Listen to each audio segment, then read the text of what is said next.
오늘은 우리가 바울의 작정신앙이라는 주제로 함께 하나님의 말씀 나누도록 하겠습니다. 하나님께서 이스라엘의 왕들에 대해서 평가하실 때 항상 기준으로 삼을 만큼 하나님 마음을 참 훔쳐하게 했던 한 왕이 있었습니다. 누구였죠? 다윗입니다. 다윗은 어린 시절을 참 불우하게 지냈던 사람이었습니다. 가족에게도 그랬지만 참 가족에게도 참 불우했고, 또 나중에 유일하게 자신을 받아줬던 사울이 자신을 죽이려고 들 때는 아마 그 안에 정말 억울함과 절망이 가득 찼었을 것 같습니다. 그렇게 죽음의 위기 앞에 삶을 살아가던 다윗이 어느 날 그런 자신의 처지를 두고는 이렇게 노래합니다. 하나님, 저를 불쌍히 여겨주십시오. 하나님, 저를 불쌍히 여겨주십시오. 제 영혼을 하나님께 숨깁니다. 이 재난이 다 지나가기까지 제가 주님의 날개 아래 제가 피합니다. 하나님, 부르짖습니다. 주님의 사랑과 진실을 제게 보여주십시오. 제가 지금 저를 죽이려고 하는 사자들 사이에서 자고 있습니다. 누워 있습니다. 그들은 내 목숨을 노리고 있고 내 발 앞에서 그물을 쳤으니 나는 억울합니다. 그러나 하나님이여, 내 마음이 확정되었고 또 확정되었어. 이제 내가 노래하고 찬송합니다. 내 영혼아 깨어라. 검은 거야 수금아, 지금으로 하면 기타야 깨어라. 기타야 깨어나라. 내가 새벽을 깨우리로다. 그러면서 위대하신 하나님을 찬양하는 것으로 다윗은 시편 57편의 노래를 마무리합니다. 사람들은 보통 힘겨운 상황이 오거나 버거운 환경에 처하면 선택하는 것이 있습니다. 그것은 우리의 가장 원초적인 감정을 위로하는 거예요. 힘드니까, 뭔가 마음이 힘드니까 맛있는 걸 먹으러 간다든지, 아니면 그냥 잠을 자는 거예요. 아니면 나의 만족을 위해서 뭔가를 이렇게 하는 것이죠. 근데 우리가 경험적으로 해봐서 알지만, 우리가 그렇게 한다고 해서 얼마나 우리의 영혼의 위로가 되겠습니까? 얼마나 우리의 마음이 그 어려움에서 벗어날 수 있겠습니까? 그런데 다윗은 우리가 상상조차 할 수 없는 억울함의 아주 끝판왕에서 이렇게 고백하는 것이죠. 내 마음이 확정되었고 또 확정되었다. 어떻게 해요? 영혼아 깨어라. 찬양 악기들아 깨어라. 새벽아 깨어나라. 나는 하나님을 찬양하겠다. 찬양 가운데 다윗은요, 놀랍게도 자신을 죽이려고 했던 사울을 용서하게 되었습니다. 뭔가 이해하려고 했던 것도 아니에요. 뭔가 사울하고 뭔가 하려고 했던 것도 아니에요. 그런데 찬양 가운데, 자신이 작정했던 찬양 가운데 그냥 사울을 용서하게 된 거예요. 예배 가운데 사울이 용서가 되어진 거예요. 또 형제들 용납했고요. 나중엔 가족뿐 아니라 이스라엘의 왕의 자리에 어떤 억울함과 복수심에 찬 그런 마음으로 간 것이 아니고 하나님께 찬양과 감사함으로 그 자리에 오르게 되는 영광을 얻게 됩니다. 다윗이 그 모든 인생사를 이렇게 뛰어넘어서 하나님 마음에 흡족한 사람이 된 것은 시편 찬양처럼 내가 마음에 확정하고 확정한 게 있는데, 그것은 내가 어떤 상황에 처하든 간에, 어떤 환경이 있든 간에, 내가 어떤 마음에 들든 간에, 내가 어떻게 넘어졌든 간에, 내 주변 상황이 어떻게 나를 괴롭히든 간에, 내 안에 어떤 절망이 오든 간에, 나는 나의 생명 되시는 하나님을 사랑하고 찬양하며 예배하는 삶을 살겠다라고 작정한 것입니다. 그리고 그 작정이 다윗으로 하여금 왕의 자리로 오르게 하는 길이 되게 했다라고 하는 것이죠. 사랑하는 여러분, 여러분은 여러분의 마음에 내 인생에 대한 어떤 작정됨, 어떤 확정함이 있으십니까? 그냥 어떤 바램과 소망을 넘어서 정말 여러분이 바라고 꿈꾸고 소망하는 여러분의 인생은 어떤 것이 있으십니까? 누군가 여러분에게 여러분 어떤 인생을 꿈꾸십니까? 어떤 직업을 말하는 게 아니에요. 여러분 어떤 인생을 바라십니까? 그렇게 여러분이 물어본다 한다면 여러분은 어떤 마음을, 어떻게 대답을 하실 수 있겠습니까? 뭐 내가 아직 그렇게 살지 못하고 뭐 잘하지 못해도 그냥 여러분 마음속에 있는 어떤 확정된 마음, 그것이 어떤 것이 있겠냐라고 하는 것이죠. 오늘 말씀에서 우리는 머나먼 타국으로 건너가서 복음을 전하고 교회를 세운 바울의 고백을 듣게 되는데, 그 고백에 역시 이 작정됨의 그 고백이 또 있는 것이죠. 바울이 말합니다. 나는 오직 예수 그리스도, 곧 십자가에 달리신 예수밖에는 아무도 알지 않기로, 또 아무에게도 이렇게 알리지 않기로 네가 작정했다는 거예요. 바울이 이런 작정을 한 데는 이유가 있었습니다. 우리 1절 말씀을 같이 읽겠습니다. 1절 말씀 같이 읽겠습니다. 시작. 형제들아, 내가 너희에게 나아가 하나님의 증거를 전할 때에 말과 지혜의 아름다운 것으로 아니하였나니. 바울이 고린도 지역으로 나아가 하나님의 증거를 전할 때요, 바울은 2차 전도 여행을 다닐 때였고, 바울이 공식적으로 3차 전도 여행을 다녔거든요. 그러니까 1차를 갔다 와서 다시 돌아와서 2차를 갔다가 또 돌아와서 또 3차를 갔다가 돌아와서 그리고 로마를 향해서 그가 죽었는데, 뭐 이게 전설에 의하면 바울이 한 번 더 나가서 스페인까지 갔다는 말도 있습니다. 어찌됐든 바울은 이 머나먼 이 길을 1차 전도여행 끝나고 이제 2차 전도여행 중에 이 고린도라는 지역에서 1년 반 동안 머물러 있었다고 하는 것이죠. 그가 전했던, 이 고린도 지역에서 전했던 하나님의 증거가 있었습니다. 여러분, 여기서 이 증거라고 하는 단어는요, 어떤 사실적인 증거인과 동시에 뭔가 신비적인 뜻을 그렇게 가지고 있습니다. 분명히 사실인데 신비적인 거예요. 이게 왜 그럴까? 여러분, 복음이라는 것이요, 그 믿음이라는 것이 분명히 삶으로 드러나는 증거죠. 그런데 이것을 받아들이지 않는 사람에게는 이게 다 뜬구름 같은 이야기인 거예요. 하나님에 대한 이야기, 하나님 역사에 대한 이야기가 다 뜬구름 같은 이야기인 거예요. 그냥 신비로울 뿐이에요. 이게 내 삶에서 일어날까? 그게 자기 안에 들어오지 않는 것이죠. 성경은 누구든지 주의 이름을 부르는 자는 구원을 받는다라고 했습니다. 여러분 중에 내가 예수를 믿고 나는 아무런 일이 없었다, 아무런 일이 일어나지 않았다, 이런 분 있으십니까? 어떤 사람에게는 나한테 그런 일이 일어나야 내가 알지, 내가 어떻게 알겠냐고, 믿음이라고 하는 것에서 나오는 증거, 이게 주변 사람들, 우리 부모님, 친구들 이렇게 말 들어오면 그런 거 우연 아닌가? 라고 그렇게 말할지 모르겠습니다. 여러분, 근데 그거는 처음부터 믿음이 없으니까 그런 거지, 믿음을 가진 사람이라고 한다면 예수님으로 인해서 분명히 내 삶에서 일어나는 실제적인 증거를 여러분 어떻게 부정하겠습니까? 예수를 믿고 일어난 그 이후의 삶이 이전에 나와 비교했을 때 그게 어떻게 같다고 말할 수 있겠습니까? 바울은 자신의 신념을 따라 사람도 죽이는데 눈 하나 깜짝하지 않았던 무서운 사람이었어요. 아주 신념을 위해서는 사람이 죽어도 괜찮다고 생각했던 사람이었어요.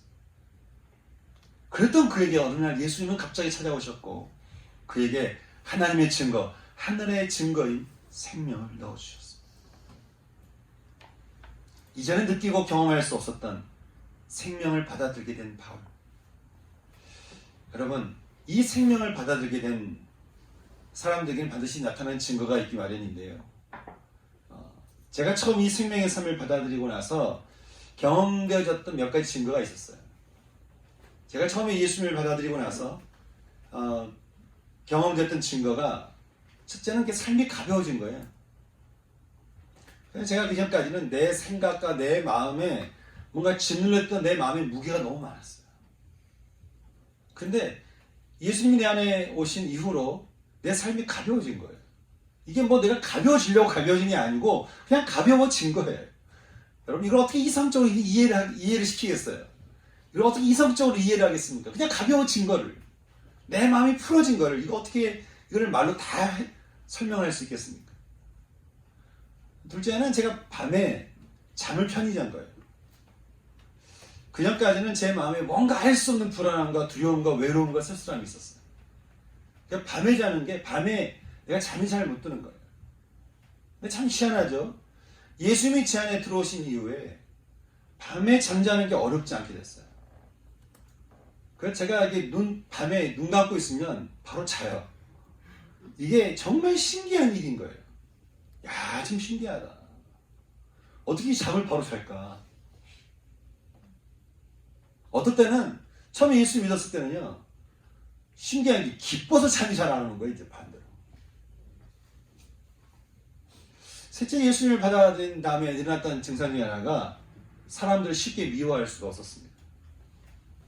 사랑이 들어오니까, 그거 아십니까? 사랑이 밀려 들어오니까 미움이라는 단어가 되게 어색해지기 시작했어요. 그리고 별로 이렇게 갈등하고 싶지가 않고, 별로 그에서 어떤 분노하고 싶지가 않은 거예요. 여러분, 이것을 어떻게, 무슨 말과 지혜의 아름다움, 이걸 해석하고 이해할 수 있겠습니까? 바울도 아무리 생각해도 사랑을 주기는데 눈 하나 깜짝 안 했던 자신에게 주님이 어떻게 왜 생명을 주셔가지고 자신을 변화시켜 주셨는지 알 수가 없는 거예요. 근데 나는 변화되어 있는 것이죠. 그러니 그 역시 어떻게 사람들에게 이 거저받은 이 생명을 말과 지혜의 아름다운 것으로 전할 수 있었겠습니까? 그러니 그가 오로지 전했던 것은 그저 자신을 찾아오신 예수 그리스도와 그분이 나에게 생명을 주시기 위해서 십자가에 못 박히신 것 외에는 전할 수가 없었던 것이죠. 이것이 그의 삶을 살게 하는 작정됨이었습니다. 우리 2절 말씀 같이 읽어보겠습니다.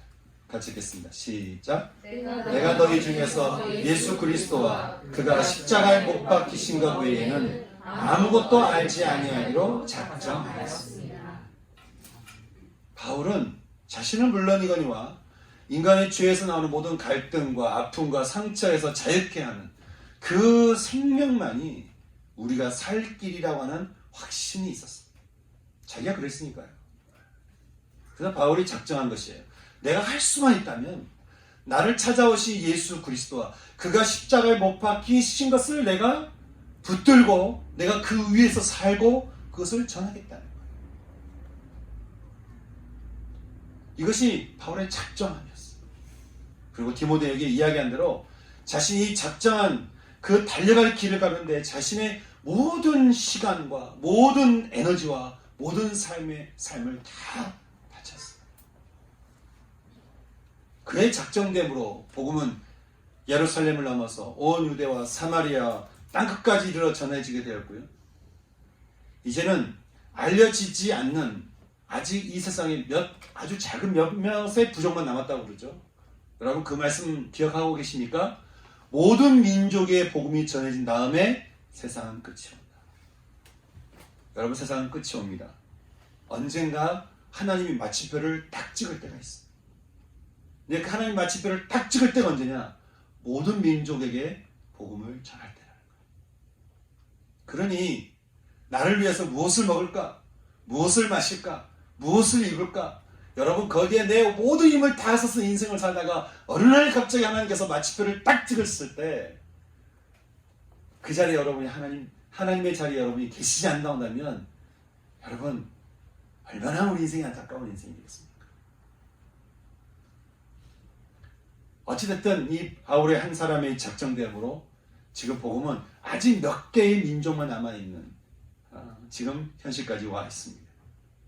한 사람의 위대한 작정됨이 온 인류에게 희망과 생명을 전해준 것이죠. 근데 어떻게 한 사람이 이렇게 작정했다고 해서 이런 일이 일어날 수 있을까? 베드로가 말합니다. 의가 되시는 예수, 의가 되시는 예수를 마음에 둔 자를 주님은 보시고 그 사람의 기도에 귀를 기울이신다는 거예요. 의를 가진 자의 기도를 하나님이 잠언 15장에서는 그 기도를 들으시고 응답하신다는 거예요.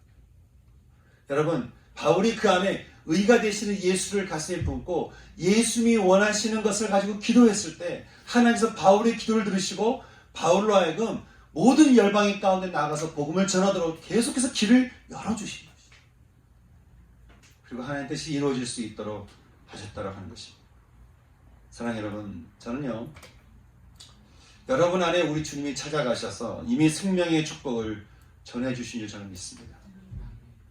저는 우리에게 거저주신 이 생명이 그렇게 바람에 흩날리듯이 이렇게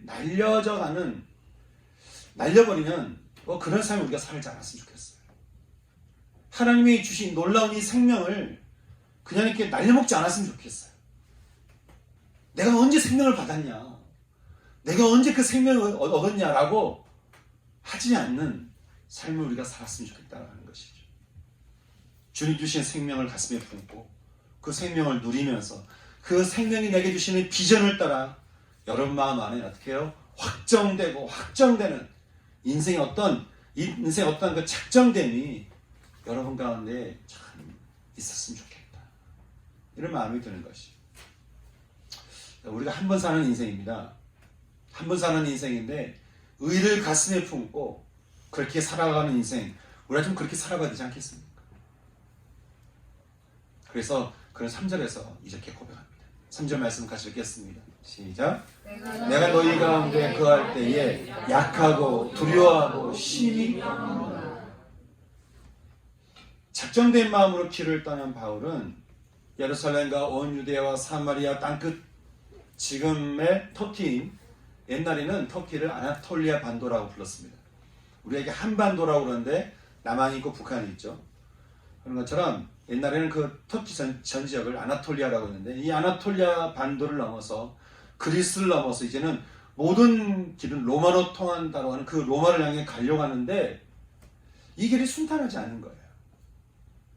그는 정말 수없이 맞고 또 맞고 갇히고 사람들에게 예수님 전한다고 조롱받고 비난받고 박해받고 피해받고 하여간 모든 어려움을 다 당해가며 걸었던 인생이었습니다. 우리가 길거리에서 어디 아는 사람에게 복음을 전할 때 저 사람이 나를 어떻게 생각할까? 여러분, 이 정도는요, 바울에게는 아무것도 일이 아닌 거예요. 그냥 당했어요. 그걸 좋아했어요. 기꺼이 했어요.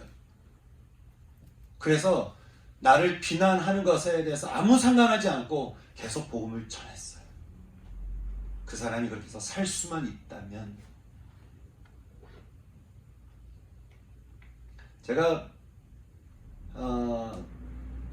터키 지역과 그리스 지역을 다니면서 바울이 갔던 지역 중에 여러 지역이 있는데요. 그 중에 그리스의 빌립보 광장을 갈 때마다 참 눈물이 나는 거예요. 빌립보 광장에 바울이 이렇게 정말 배스시 둘겨 맞고 질질질 끌려가서 옆에 있는 그 건너편에 감옥으로 가는 그 현장 앞에 제가 딱 서 있는데 눈물이 확 쏟아지는 거죠. 왜? 도대체 왜? 뭐하러? 그러면서 너무 또 고마운 거예요. 감사한 거예요. 그렇게 아주 죽도록 두들기 맞으면서 그렇게 질질 끌려가면서 감옥에 갇혔던 바울의 그 신앙 때문에 지금 나에게 복음이 있을 수 있었다는 게 너무 또 감사한 거예요. 너무 바울이라는 사람이 너무 고마운 거예요. 그런 바울이었습니다. 근데 바울이 그 길을 걸어가면서 바울이 약하고 두렵고 심히 떨렸던 것이 있었습니다. 그것은 헬라인들이 지혜를 구하고 유대인들이 표적을 구했으며 이 편지의 대상인 고린도 교회 성도들 역시 바울이 전했던 복음을 자꾸 이성적으로 이해하려고 하기 때문에 그런 것입니다. 자꾸 이 복음을, 성경을, 이 예수 믿는 소식을 자꾸 뭔가 이성적으로 내가 뭔가 자꾸 이해해서 내가 믿으려고 하는 그 모습을 보니까 너무 안타까운 거예요. 정말 복음이 복음이어야 하고 이 복음은 사람의 말과 지혜로 이해되어지고 깨달아지는 것이 아닌데도 불구하고 내가 이거 뭔가 잘못 전하고 있는 거 아닌가? 복음은 그냥 증거여서 내가 그들에게 뭔가 증거를 잘못 전해준 거 아닌가? 분명히 복음은 증거여서 내 삶에 일어나는 그 증거 때문에 내가 이제까지 두들겨 맞고 그렇게 끌려다니며 감옥에 갇히고 그래서 여기까지 이렇게 오게 됐는데, 저 사람들이 복음을 듣긴 듣는데 귀로는 듣는데 마음으로 듣지 않는 그 모습을 보면서 내가 뭔가 잘못한 게 아닌가? 그래서 바울이 잘 복음을 받아들이지 않는 사람들을 보면서 마음이 약하고 두렵고 심히 떨렸다는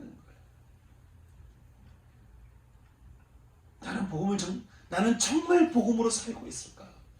바울이 그 고민했다는 거예요. 나는 정말 복음으로 살고 있는가? 그럼 나는 정말 진짜 복음을 전하는 삶을 살고 있는가? 하지만 복음을 받아들이기보다 분노하며 방해하며 듣기 싫어하고 논쟁에서 이기려고 하고, 심지어 고린도 교회를 보니까 하나님으로 인도하는 이 사랑과 생명의 복음을 가지고 네 편 내 편 나누면서 이렇게 갈라지는 모습을 보니까 바울이 너무 괴로운 거예요.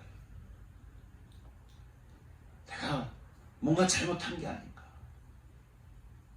그런 두렵고 떨리는 심정으로 고린도 교회 성도들에게 이렇게 말합니다.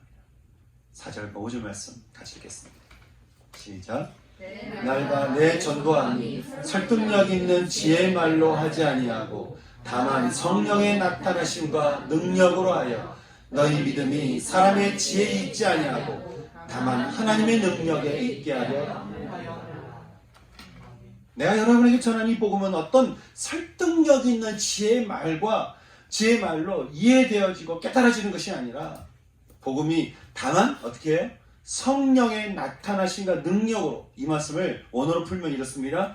다만 능력 있는 성령의 나타나심, 능력 있는 성령이 나타나셔서 내가 복음을 받아들이게 되었고 또 복음을 전하게 되었으니, 믿음은 사람의 지혜에 있지 아니하고 오직 하나님의 능력이 있다는 것을 알게 하려 함이었다. 우리는 바울의 이 고백을 통해 두 가지를 깨닫습니다. 첫째는 우리가 믿게 된 이 복음은 우리가 뭔가를 깨닫고 이해되어져서 받아들여진 게 아니라는 거예요. 그것은 오직 성령께서 우리 영혼에 전해주신 십자가 예수 그리스도의 생명이 우리로 하여금 생명의 삶을 살 수 있게 한 것이죠. 그런데 고린도 교회 성도들은 복음은 쉽게 받아들이고 생명은 믿음으로 받아들여 놓고 이제 이것을 다시 또 이해해서 믿으려고 하고 깨달아서 믿으려고 하는, 뭔가 깨우침으로 믿으려고 하는, 뭔가 분석해서 믿으려고 하는 그런 오류에 그들이 빠져 있다는 거예요. 여러분, 복음이 어떻게 사람의 힘과 지혜로 알아지겠냐 이거예요. 어떻게 복음의 중심에 내가 있고 말씀의 중심에 내 지혜가 있고 내 이성과 내 상식이 있을 수 있냐는 거예요. 그렇게 해서 이 복음이 믿어지는 거냐는 거예요. 그러니 생명의 복음을 거저 받아놓고서 그 생명을 설득력 있는 지혜의 말로 이해해서 믿으려고 하는 게 말이 되냐는 거예요. 그렇지 않다고 하는 것이죠. 우리에게 주어진 복음, 그 생명은 다만 능력의 성령께서 내 삶 가운데 나타나셔서 내가 알게 되었고 믿게 되었고 경험하게 되었다는 거예요. 믿음을 쉽게 받아놓고 이제는 그 다음에 생활은 내 이성으로 하려고 하는 거예요. 내 지혜로 하려고 하는 거예요. 내 깨달음으로 하려고 하는 거예요. 그러니 신앙이 성장이 없는 거예요. 신앙의 깊이가 없는 거예요. 신앙의 뿌리가 내려지지 않는 거예요. 처음부터 끝까지 그 성령께서, 능력 있는 성령께서 나타나심으로 하신 것이지 인간의 힘으로 할 수 있는 게 아니라는 것이죠. 성령님이 내 안에 임하셔서 나에게 말씀하시고 역사하시도록 맡겨 위탁하는 것, 역사하시도록 성령께 내가 맡겨서 위탁하는 것, 이것이 지혜로운 것 아니겠냐라고 하는 것이죠. 사랑하는 성도 여러분, 저는 정말 여러분의 신앙이 언제나 성령께서 함께 하시는 축복이 있기를 주님의 이름으로 축복합니다. 아멘. 아멘. 아멘. 저는 정말 여러분 안에 성령께서 늘 함께 하시기를. 성령님이 어떤 분이실까요? 예수님의 영이십니다. 예수의 영이 성령이세요. 우리에게 어떤 은사를 주고 뭔가를 하도록 강압하게 하고 뭔가 신비적인 것을 우리를 이상한 데로 끌고 가는 것이 성령이 아닌 거예요. 제가 참 좋아하는 찬양이 있습니다. 찬양 가사가 이렇습니다. 따스한 성령님 마음으로 봅니다. 내 몸을 감싸며 주어지는 평안함. 내가 만족감을 느낍니다. 만족감을 느낍니다. 그 성령이 부르신 곳에서 예배하고 싶습니다. 어떤 상황에도 난 예배하기 원합니다. 부르신 곳에서 나는 예배합니다. 내가 걸어갈 때 길이 되고 살아갈 때 삶이 되는 그곳에서 능력 있는 성령께서 나타나서 나에게 찾아오신 그곳에서, 나를 부르신 그곳에서 난 예배하기 원합니다. 따스한 성령. 이 찬양을 같이 불러볼까요?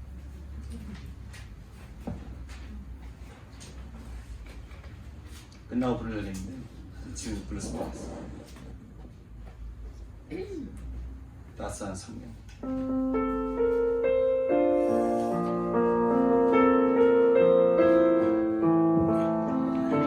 가사를 생각하시면서 묵상하시면서 찬양했으면 좋겠습니다.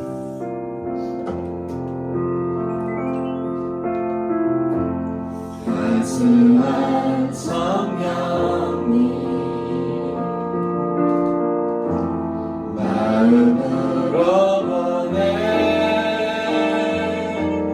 내 몸을 감싸며 주어지는 평안함 만족감을 느끼네. 사랑과 진리에 한 줄기 내 몸을 감싸며 주어지는 평안함 그 사랑을 느끼네. 부르신 곳에서 나는 예배하네. 어떤 상황에도 나는 예배하네. 부르신 곳에서 나는 예배하네. 어떤 상황에도 나는 예배하네. 내가 걸어갈 때 길이 되고 살아갈 때 삶이 되는 그곳에서 예배하네. 내가 걸어갈 때 길이 되고 살아갈 때 삶이 되는 그곳에서 예배하네. 부르신 곳에서 나는 예배하네. 어떤 상황에도 나는 예배하네. 부르신 곳에서 나는 예배하네. 어떤 상황에도 나는 예배하네.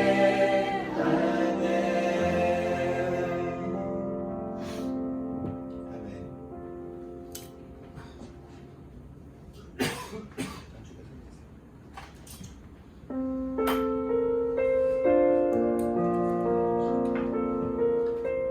여러분,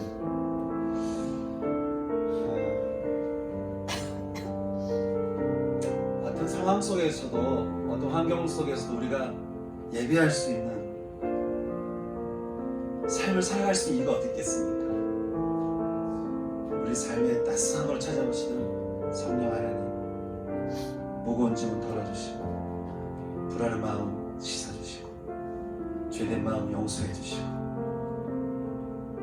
우리 안에 답답한 마음 풀어주시고 묶인 마음 풀어주시고 하여간 풀어주시고 또 풀어주시고 또 풀어주시는 그 따스한 성령님, 그 능력 있는 성령님이 우리 삶 가운데 찾아오시고 우리 말 만져주시기 때문에 아니겠습니까?